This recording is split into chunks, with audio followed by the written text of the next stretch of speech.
आप लोग यहाँ पर हैं इसलिए ये लोग सब लोग यहाँ पर हैं। तो मंच से ज़्यादा महत्वपूर्ण लोग हमारे सामने बैठे हुए हैं।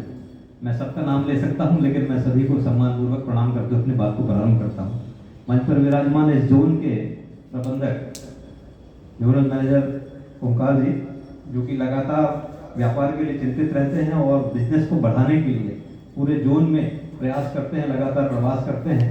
और कटनी में भी उन्हीं के डायरेक्शन में कटनी में एक शाखा का और शुभारंभ हुआ, क्योंकि शहर बड़ा होता जा रहा है। तो शहर के अंदर एक ब्रांच जो कि यादव जी के कंपाउंड में है, वहाँ पर मेन रोड पर जैसे जगन्नाथ चौक से आगे जाते हैं। और दूसरी शाखा अभी उन्होंने हाउसिंग बोर्ड में यहाँ पर खोली है, जो कि मित्तल जी के घर के ऑफिस के बिल्कुल बाजू में खुली हुई है। तो ये सुविधा बढ़ाई है यहाँ पर। हमारे तावकर जी जो यहाँ पर आए हुए हैं, एक्सपोर्ट के लिए सबको जानकारी दी और इंडियन चैम्बर्स के माध्यम से हम कैसे एसोसिएट हो सकते हैं। और अभी जो यहाँ पर रहेंगे तो उसके बाद जो लोग इनसे मिलना भी चाहेंगे, ये भी मिलना चाहेंगे आप लोगों से, तो एक 1-to-1 मीटिंग भी हो सकती है कि क्या कटनी के उद्योगों को उससे लाभ मिल सकता है। हमारे भाई जो कि कटनी का नाम रोशन कर रहे हैं और उद्योग जगत से लघु उद्योग भारती से जुड़ करके प्रदेश में नेतृत्व कर रहे हैं, अरुण सोनी जी, और यहाँ पर बैंक के सारे अधिकारी जो आए हुए हैं, सबका मैं इस मंच के माध्यम से स्वागत करता हूँ। मित्रों, कटनी सब कोई जानता है कि ऐसा शहर है जिसमें जबरदस्त एंटरप्रेन्योरशिप उद्यमिता है। आप आसपास के जितने क्षेत्र देख लीजिए, लेकिन कटनी की जहाँ तक हम बात करते हैं तो कटनी में हर इंडस्ट्रियल एरिया जाइए, आप जौनपुर के सारे इंडस्ट्रियल एरिया घूम लीजिए। आप चाहे वहाँ पे मनेरी चले जाइए, चाहे उदयपुरा चले जाइए, चाहे रिसाई चले जाइए, चाहे आधारताल चले जाइए, वहाँ बहुत से उद्योग बंद मिलेंगे। लेकिन कटनी का सौभाग्य है और कटनी के लोगों की काम करने की क्षमता है कि आप इंडस्ट्रियल एरिया यहाँ पर जाएंगे तो यहाँ पे सारे उद्योग चलते मिलेंगे। और लंतरा में इंडस्ट्रियल एरिया जो खुला वहाँ पर भी स्थिति है, अमकोही में भी काम तेजी से चल रहा है। तो यहाँ पर जितने भी लोग हैं सब व्यापार से जुड़े लोग हैं और बहुत ईमानदारी से काम करने वाले लोग हैं। इस बात का मैं गर्व करता हूँ कि कटनी में उद्यमिता जो है यहाँ के लोगों से है। व्यापार की दृष्टि से खनिज में चूने का उद्योग फेमस रहा है यहाँ पे, लेकिन इसके अल्टरनेट पैदा हुए तो फिर कटनी से मोनोपोली इसकी खत्म हुई। मार्बल के क्षेत्र में इटालियंस मार्बल से ज़्यादा अच्छा मार्बल यहाँ पर निकला, लेकिन क्या दुर्भाग्य रहा, कहीं ना कहीं कुछ कमी रही कि यहाँ पर धीरे धीरे करके मार्बल का उद्योग भी कहूँगा, फिर बाद में डोलोमाइट और सारी चीज़ें आ रही हैं। यहाँ पुट्टी के बहुत प्लांट लग गए डोलोमाइट के। दाल मिल यहाँ पर इतनी बड़ी संख्या में है और लगातार दाल मिल उद्योग है, राइस मिल उद्योग है, लोग एक्सपोर्ट से भी जुड़े हुए हैं।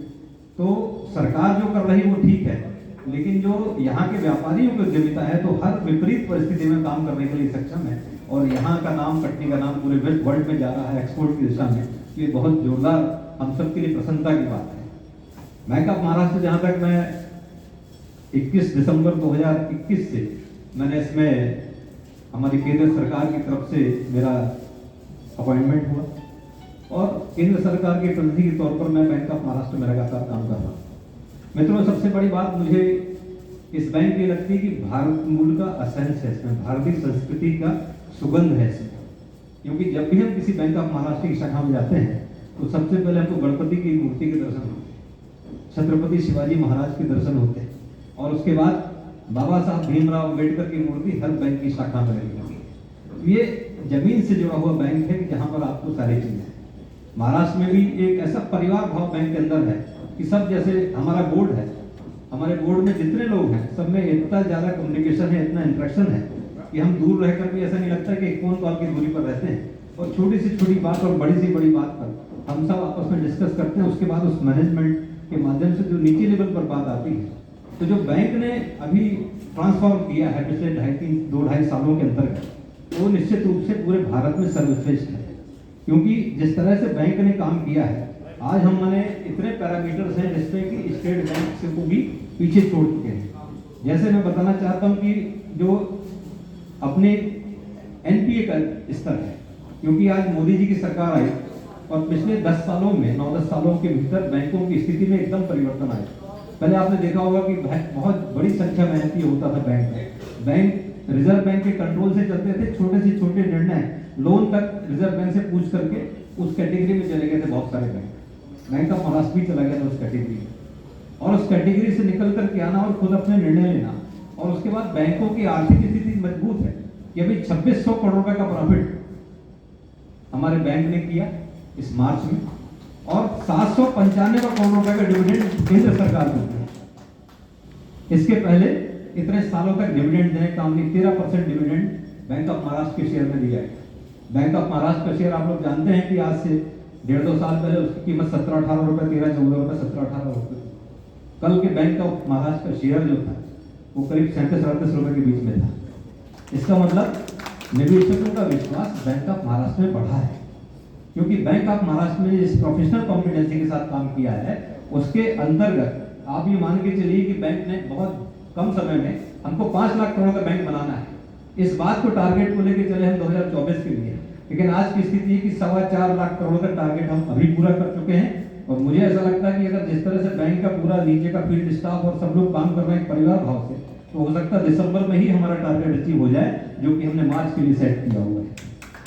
एनपीए की जो स्थिति बता रहा हूं कि यूनियन बैंक ऑफ इंडिया का जो नेट एनपीए है 1.7%, ये 30 जून 2023 की स्थिति बता रहा हूं, और कैनरा बैंक का 1.73%, पंजाब नेशनल बैंक का 2.72%, बैंक ऑफ बड़ौदा का 0.89%, स्टेट बैंक ऑफ इंडिया का 0.67%, लेकिन बैंक ऑफ महाराष्ट्र का जो नेट एनपीए है वो 0.25%। हमने सारे बैंकों को इस पैरामीटर में पीछे छोड़ा हुआ है। उसके बाद मैं आपको बताना चाहता हूं कि अगर इसका जो हमारा जो कॉस्ट ऑफ जो हमारा जो स्टाफ है, हमारा बैंक की लगभग 2400 शाखाएं भारत में काम कर रही है, अभी लगभग 2400 शाखाएं हो चुकी हैं। और मध्य प्रदेश में मैं आया तो मैंने जितने भी जिले थे यहाँ पे उसमें आग्रह करके वहां सब जगह शाखा खोल रहे हैं। मध्य प्रदेश के जितने जिले हर जिले में बैंक ऑफ महाराष्ट्र की शाखा, और जहाँ पर व्यापार बढ़ रहा वहाँ पे और भी शाखाएं वहाँ पे खोल करके काम को बढ़ाना, उसके लिए टॉप मैनेजमेंट भी काम कर रहा है, हम लोग भी काम कर रहे हैं। और हमारे जो ग्रोथ है एडवांसेस की वो 29% है, और वही एडवांसेस की ग्रोथ स्टेट बैंक की 16% रही है। और दूसरे बैंकों की अगर तुलना करें तो सभी बैंक हमसे बहुत पीछे हैं। बैंक ऑफ महाराष्ट्र ने इतने छोटे बैंक को होते हुए और जो नंबर ऑफ एम्प्लॉइज है बैंक ऑफ महाराष्ट्र की अगर तुलना की जाए तो सबसे ज्यादा यील्ड अगर कोई दे रहा है तो बैंक ऑफ महाराष्ट्र दे रहा है कि कम एम्प्लॉइज में भी उसका यील्ड सबसे ज्यादा है।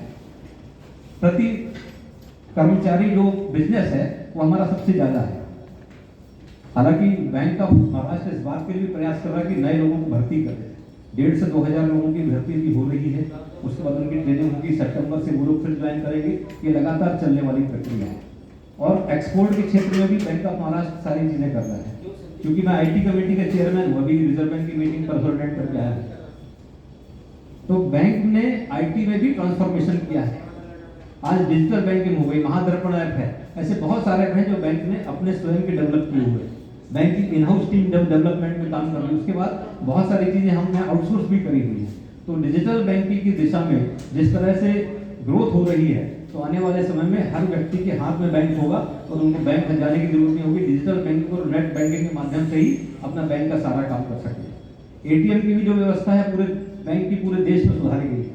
और सारे जो एटीएम है जो पहले आउटसोर्स थे कैपेक्स में, उनको ओपेक्स मॉडल में कन्वर्ट करने का काम किया है। लगभग 1200 करोड़ रुपए का राशि बैंक इसमें खर्च कर रही है।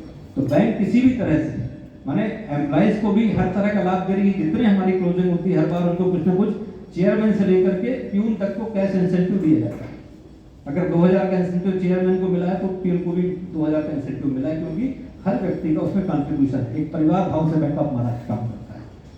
तो कटनी के बारे में बताना चाहता हूँ कि कटनी में बैंक ऑफ महाराष्ट्र के लिए अपार संभावना है, क्योंकि अगर आप प्रोफेशनल कॉम्पिटेंसी के साथ में अच्छे ढंग से काम कर सकते हैं, जैसे अरुण जी ने कहा कि बैंक का लोन 15 मिनट से 1 घंटे के भीतर अगर होता है गोल्ड लोन। और उसके अलावा ये भी बताना चाहता हूँ कि हर चीज़ का टैग फिक्स है। हमारे सेंट्रल ऑफिस के माध्यम से, हमारी पॉलिसीज के माध्यम से टर्न अराउंड टाइम हर चीज़ का टैग फिक्स है कि इतने दिनों में ये काम करना है। नहीं करना है तो इसके ऊपर भी कार्रवाई हो सकती है जो लोग काम नहीं कर पा रहे उसकी। अगर बिजनेस करना है, काम करना है तो तुरंत हाँ या ना करना है, कर सकते हैं तो करना है, और नहीं कर सकते तो तुरंत मना करना है कि हमारे पैरामीटर्स में नहीं, हम नहीं कर सकते। तो कस्टमर भी किसी तरह का भटकेगा। और उसके अलावा जितने भी यहाँ पे ट्रेडर्स के लिए बहुत सारे स्कीम आप ला सकते हैं कटनी में। पेट्रोल पंप के डीलर्स के लिए स्कीम ला सकते हैं। उसके अलावा गारमेंट्स के लिए यहाँ पे स्कीम ला सकते हैं। यहाँ पे दाल मिलों के लिए कोई स्पेशलाइज्ड स्कीम अपन ला सकते हैं कि फूड बेस्ड इंडस्ट्रीज में हम कैसे उनकी मदद कर सकते हैं। मिनरल बेस्ड इंडस्ट्रीज के लिए हम काम कर सकते हैं कि किस तरह से यहाँ पर मिनरल बेस्ड इंडस्ट्रीज को हम अपनी मदद कर सकते हैं। क्योंकि सिक्योरिटी के पॉइंट ऑफ व्यू से यहाँ पे किसी प्रकार की ड्यू डिलिजेंस में प्रॉब्लम नहीं आएगी। अगर आपने जो नॉर्मल केयर अपनी ली है अगर वो ले ली है तो मैं नहीं समझता कि कोई अकाउंट यहाँ पर बैड होगा। और हमने ग्रॉस एनपीए नेट, हमारा ग्रॉस एनपीए भी 0.97% है पूरे भारत। और हर जगह पर जाकर के जो देखा जाता है तो बैंक ऑफ महाराष्ट्र के पैरामीटर्स में हर चीज में सबसे आगे चल रहा है। और क्योंकि यहाँ पर बहुत लोग कई बार ऐसी बात करते हैं कि यह सरकारी बैंक है कि प्राइवेट बैंक है, हमारा ये कहना है कि जब तक बैंक की आउटरीच छोटे छोटे आदमी तक नहीं होगी तब तक लोगों के मन से धारणा नहीं हटेगी कि कैसा बैंक है। सरकारी बैंक प्राइवेट बैंक में आज की डेट में कोई अंतर नहीं रहेगा। सब जो अच्छी सर्विस देंगे वो सर्वाइव करेंगे। प्राइवेट बैंक अगर अच्छी सर्विस देगा, कस्टमर के केयर करेगा तो वो सर्वाइव करेगा। हमको उनसे बेटर सर्विस देना है, हमको उनसे ज़्यादा अच्छे तरीके से यहाँ पर काम करना है। तो आज यहाँ पर जितनी गैलेक्सी आई है कटनी की, सारे टॉप इंडस्ट्रियलिस्ट हैं, टॉप एक्सपोर्टर्स हैं और ये लोग व्यापार के क्षेत्र में काम करने वाले लोग हैं। ये हम सब के लिए बड़ी खुशी की बात है कि जिसको आपने बुलाया वो यहाँ पर आए हैं, तो उनका बहुत बहुत धन्यवाद भी होना चाहिए। और साथ ही साथ इन सब के साथ जोड़ करके हम कैसे बिजनेस को बढ़ा सकते हैं, क्योंकि एक बार आपने किसी एक व्यक्ति से, क्योंकि आपके पास में सारी सुविधाएं हैं, आप रेट के हिसाब से अलग अलग छोटी छोटी मीटिंग कर सकते हैं। जैसा कि अरुण जी ने सुझाव दिया कि आप दाल मिलों के लिए अलग बैठ जाइए, ऑर्नामेंट्स ज्वेलर्स हैं उनके लिए बैठ सकते हैं, आप मेडिसिन में काम करने वाले लोगों के साथ बैठ सकते हैं, आप वेयर हाउस वालों के साथ बैठ सकते हैं। अलग अलग छोटी छोटी मीटिंग करके और लोगों को लाभ